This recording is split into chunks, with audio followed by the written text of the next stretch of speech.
looking for everyday activities that you can use to build executive functioning skills for your school-age child, middle schooler, high schooler, you're in the right place. There is so much information out there nowadays on executive functioning skills that a lot of times parents come to me and they're confused, they don't know where to begin, and just kind of overwhelmed. So what we're gonna do right now is I'm gonna give you 5 everyday, easy to use activities. And I'm also gonna talk a little bit about a strategy that you can combine with these so that you actually, your effort, time, and energy actually does make progress with executive functioning skills and doesn't waste your time or your child's time. This is kind of like a 2-for-1. I love these 2 phrases and I really find them to be very powerful when I teach them to parents to use with their kids. So the 2 phrases are, I wonder and I get it. So both of these phrases do a lot in having our kids starting to use their frontal lobe to figure out how to get unstuck.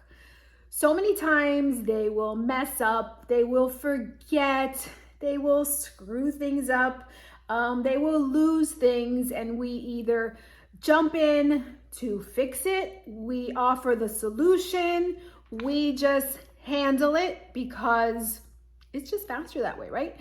But what we do is we rob them of the opportunity to figure these things out, to let their executive functioning skills start working so that they can figure things out. So I wonder what that's gonna look like. I wonder how that's gonna go for you. And I get it is really more for once they've already kind of made the mistake and they come to you complaining of how terrible the world is and how they're a victim. I get it. That sounds like that was a really bad time for you. And what this does is it tones down their emotion, their emotional response, and helps them to start processing what happened so that they can do better next time, right?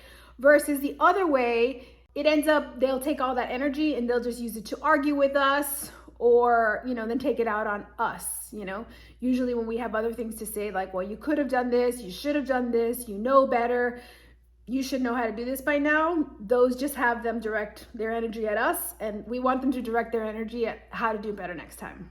I love teaching my parents how to preview with the kids, right? So previewing can be previewing the semester, previewing the week.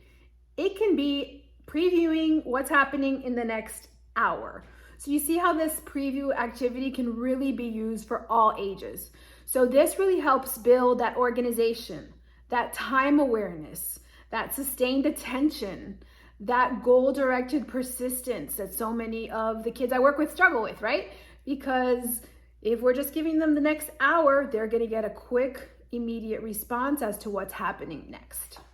Okay, so when we're talking about school and executive functioning skills, the power of reviewing grades, I cannot say enough. I do this with all of my middle school kids.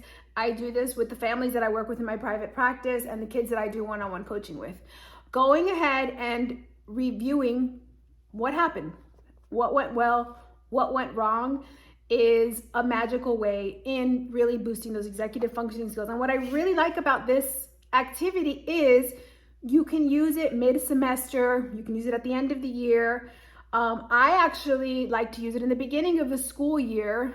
Let's go back and review, how did last year go, right?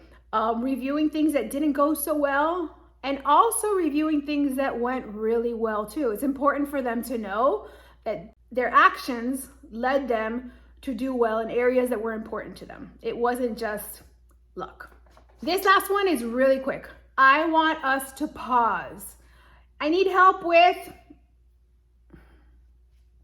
chances are, whatever they need help with, they probably can figure it out on their own, which means their frontal lobe is kicking in and coming up with the solution, not ours. And goals, right? It's like you almost can't talk about executive functioning without talking about goals. But here's the thing, a lot of times we start with big goals, goals for the year, goals for the semester.